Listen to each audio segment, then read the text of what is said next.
Hello, my name is Girard, and I'm absolutely delighted to be joining you for KM Russia. Today I'd like to share my thoughts on something that seems to be capturing many people's imagination these days, and of course that's big data. In particular, I'd like to share some lessons that I've learned as a knowledge management evangelist. Now, I've been actively studying knowledge management for about 15 years, first as a practitioner and now as an academic. One of the very last things I did before I left Defense was pen an article for the Canadian Military Journal called Defense Knowledge Management, a Passing Fad. I suppose it was one of the last things I did because I'm not sure I had the courage earlier. What I witnessed was a number of very senior leaders who simply did not believe in KM. Some of them were verging on being very unhelpful, and the article was an attempt at explaining how KM could create value for defense. Ironically, after I left the position, many of the situations I predicted came to fruition, and suddenly a lot of people were dusting off the article and rereading it. I see a lot of parallels from what was happening in KM a decade ago and what I see in big data today. So my aim today is to share some of the lessons I've learned with a view to helping others who deal with big data. So with this as an introduction, let's see what we can learn from KM. When I was in Defense, there were two KM books that were very popular in Canada. First was Working Knowledge by Larry Prusak, who's involved in KM Russia this year, and Tom Davenport. And the second was called The Complete Idiot's Guide to Knowledge Management. Now, both of these are excellent books and still are the seminal works, really, in the field. And in both cases, they provided practitioners a glimpse of what the domain was all about. And one of the authors of Working Knowledge, Tom Davenport, recently published a new book, this time called Big Data at Work. So right there we see an interest from some of the authors of KM books a decade and a half ago that are now featuring in the big data space. And Davenport's not alone in writing in big data. In fact, everywhere you turn, you see pieces on big data. Recently, Foreign Affairs had a cover story on it. I never imagined I would see Foreign Affairs having a cover story on big data. Physicians Executive Journal, a journal I didn't even know existed, has a cover story on big data. Of course, Harvard Business Review has, Der Spiegel has, Popular Science, and even the Futurist magazine has had a cover story on big data. You know, the Futurist article on big data really is quite a good one, and it talks about how we can use the data from accidents in national parks to help prevent future accidents. In other words, if we mine the data of where people have gotten in trouble before, what the weather was, the conditions, and other issues, then perhaps we can inform people who are out hiking today what to avoid. And I think that's the real power of big data, is to be able to mine the history to help the future. So I've been talking about big data a little bit already, and we really haven't even started to examine what it is.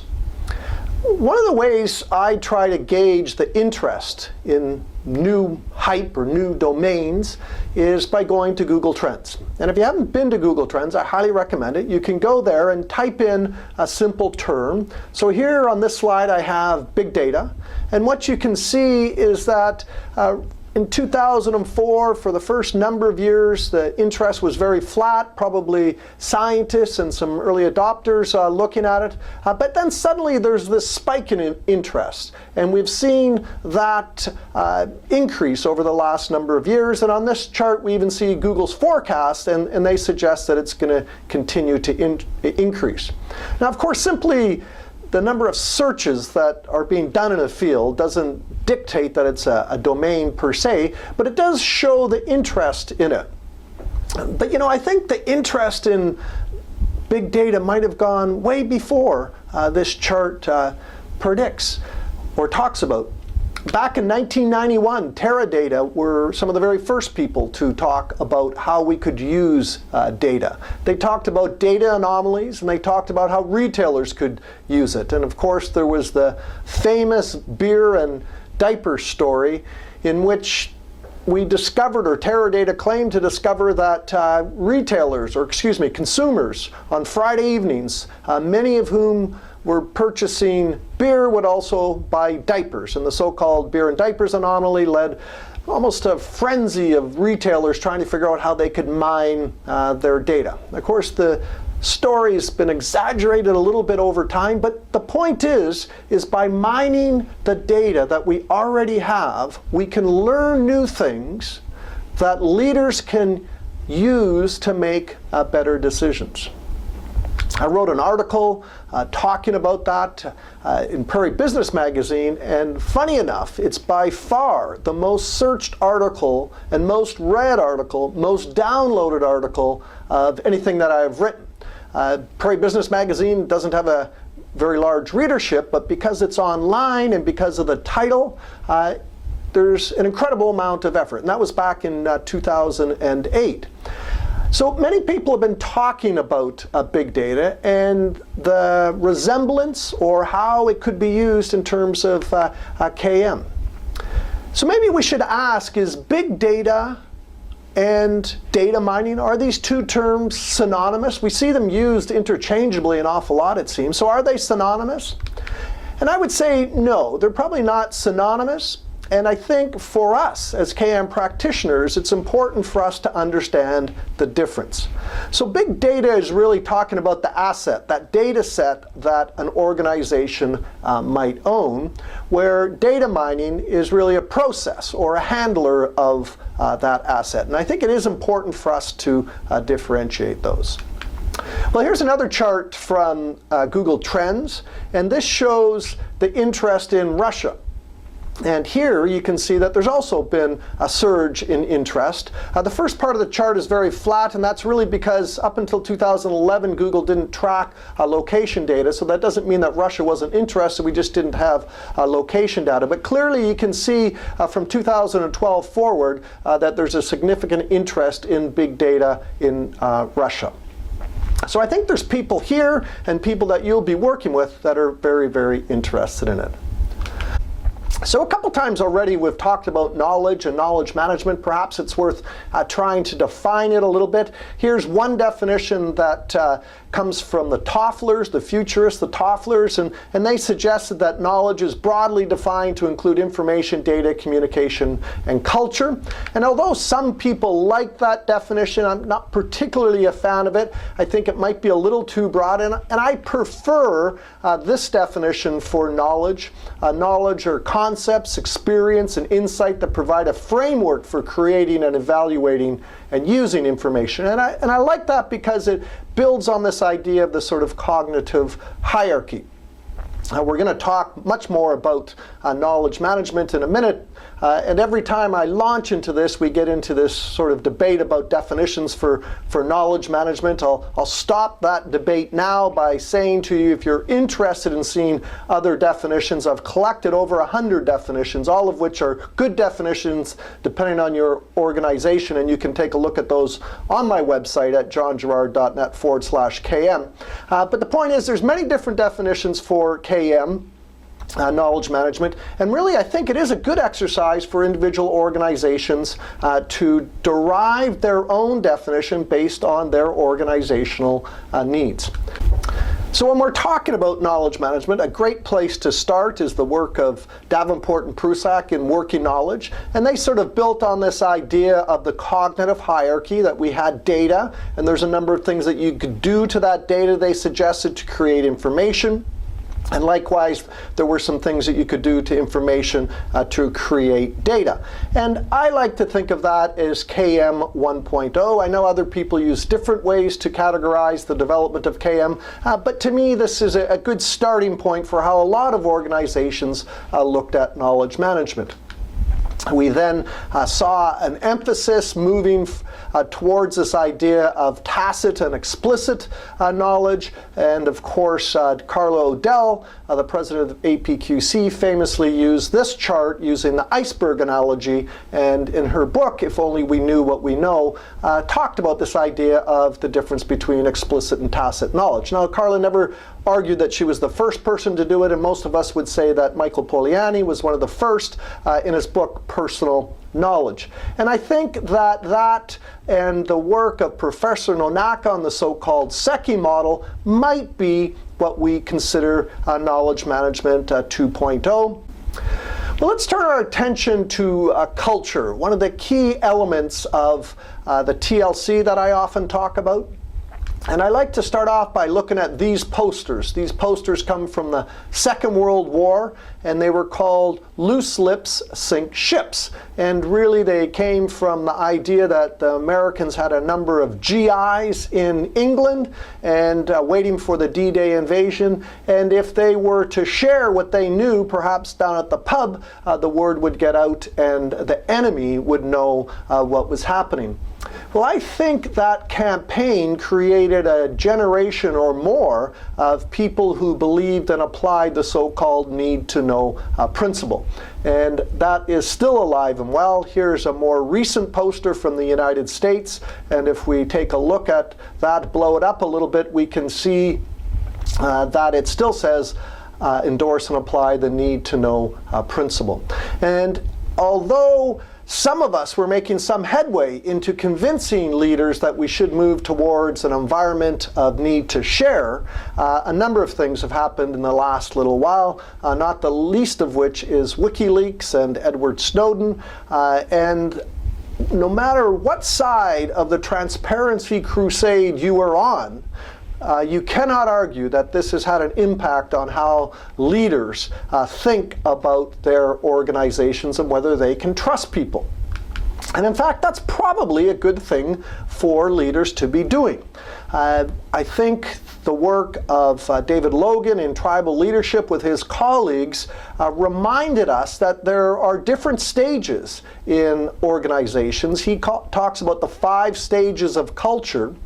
And I think when we look at this from a knowledge management point of view, if you are an organization in stages 1, 2, or maybe even 3, it's difficult to share openly because you do not have people that are really vested in your organization. Now, if you're fortunate enough to be in levels 4 or 5 of tribal leadership, then you're in the environment where you're working in a trusted environment and people probably can be allowed to share as much as they want. But especially think if you're in some of those lower levels, what should you be doing?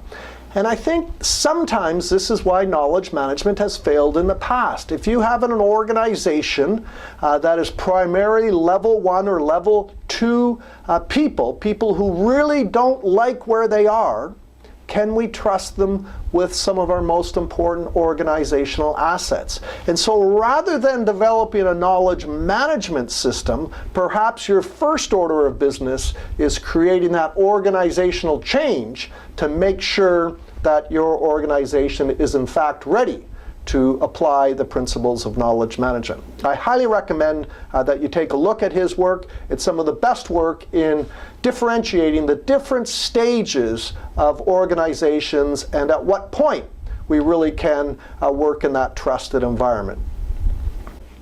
So if we return to the cognitive hierarchy and we look at this idea, we might be able to expand the top part of the cognitive hierarchy and break that part we call knowledge into some other components, perhaps knowledge, understanding, and wisdom.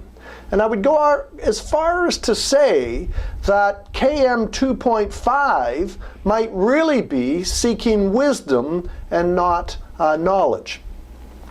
So if we fast forward now 10 years and start looking at what big data is, here are some definitions for big data that came out of a book that we're just finishing called Strategic Database Wisdom in the Big Data Era. And as you look at these definitions, there are probably a couple terms that seem to be repeating themselves. And I think large, complex, and difficult are some of the descriptors that many of us would use to define big data. So if we turn to complex, I know there's many definitions for complexity. I have a very simple definition for it, and I like what Marion Webster's definition says, and that's a group of obviously related units of which the degree and the nature of the relationship is imperfectly known. And I think that really defines what we are looking at, and particularly in this big data part. Now, if you ask the techies in the room, what they're most excited about in big data is the size, in other words, the large component, and the difficult in coming up with a new algorithm or doing something to partition databases to make us search them faster. And that's all very important, but if you ask the business leaders in the audience, they will go back to those unknown unknowns that Rumsfeld talked about. And so perhaps Knowledge Management 3.0 is moving towards that. And if we use that retail example again, when we purchase something, we can analyze that and create information, and from that we can create knowledge, but that's a very almost scientific approach to knowledge creation. Walmart famously shared with us a few years ago that they had, this was back in 2004, that they had 460 terabytes of data. And that seemed like so much back then, but what they reminded us is they used that data to provide decision makers with options about the anomalies. And again, their famous data mining story had to do with Pop-Tarts and the fact that when there was a hurricane forecast in southern US cities, for some unknown reason, consumers would want to purchase Pop-Tarts 7 times more often than if there was not a hurricane forecast. And so Walmart used that example to talk about how they really created that wisdom because the decision makers could decide what to do with the knowledge that we created. And I think that's a very powerful idea for us to consider. And we've seen many examples of this now. Here's a short example from IBM. How do you beat the #1 seed? You just have to win 70% of your points at net and keep unforced errors under 10%. On the IBM Cloud, the US Open analyzes 41 million data points from 8 years of competition to uncover key insights.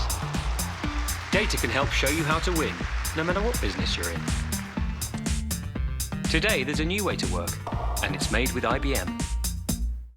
And it seems that IBM's not the only people looking at sporting events. Here's an interesting article about the last World Cup and how Germany apparently was using big data to mine their opponents and find out how they could win. So clearly big data can help us with that, but there must be more to it than just that. So let's ask ourselves this question. What do we know about big data? Well, a couple things we know, and again, here's some data from Google combined with those cover stories that I told you about. What we can see is big data is both global and multidisciplinary. Here we can see that all over the world is interested in big data. India and Singapore, South Korea, Taiwan, Hong Kong, United States, South Africa. Russia's also on the list a little bit further down. But there's great interest in the field, and it's across many, many disciplines.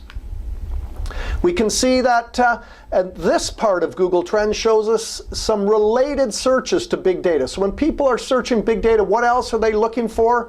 And what we see is analytics and a number of technology-focused pieces, which leads us to believe that perhaps the solution is just in the technology.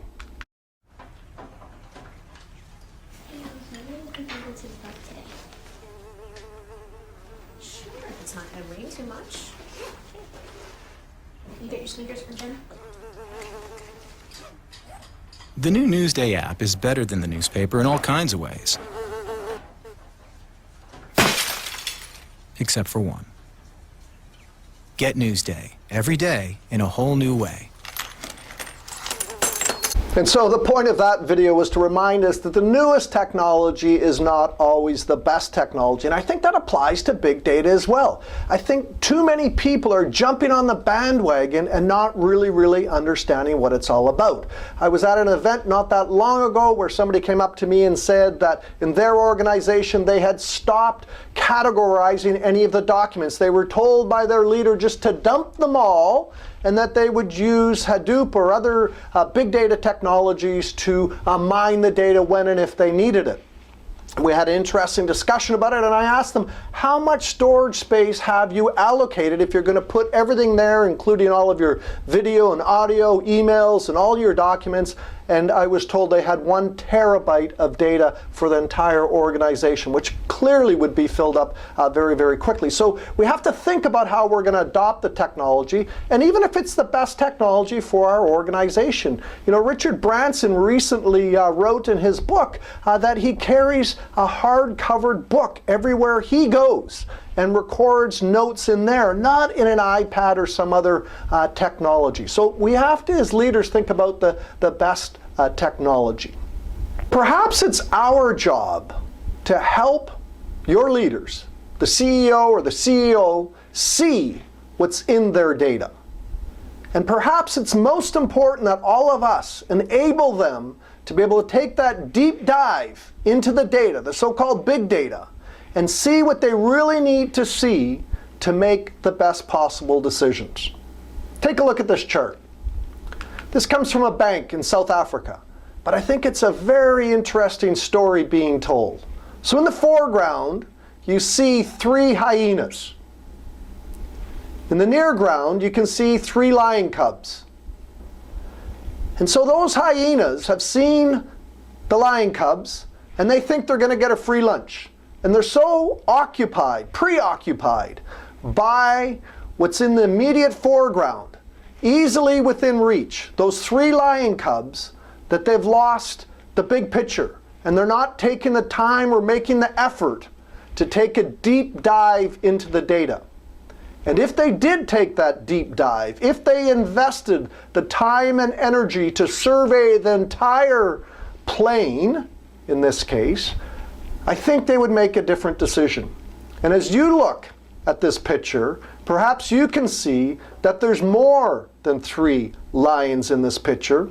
And in fact, the lionesses who are hiding in the brush are the ones who are going to have the free lunch. And I think this is a good analogy for what we're seeing with CIOs and CEOs when they think about big data. Too many are rushing into it, not understanding what they're getting into, and trying to get the quick wins, those lion cubs.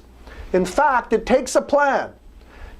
We really need to think about how to implement big data into our organizations, how to seamlessly weave it in to our decision making, invest in it where necessary, make sure we have the right resources if we're going to be successful. Too many organizations are trying to quickly implement big data, and then they're not reaping the benefits that they could have with a well thought out plan. So think about big data and think about those parallels that we've been talking about in terms of knowledge management. I think there's a lot to be learned from that. And I would go as far as to argue that in fact, big data might be KM 3.0. Maybe it's 4.0. I don't know what the number it is. But I think what it is, big data is another tool in the toolbox for us as knowledge management practitioners to employ when the time is right. Thank you so much.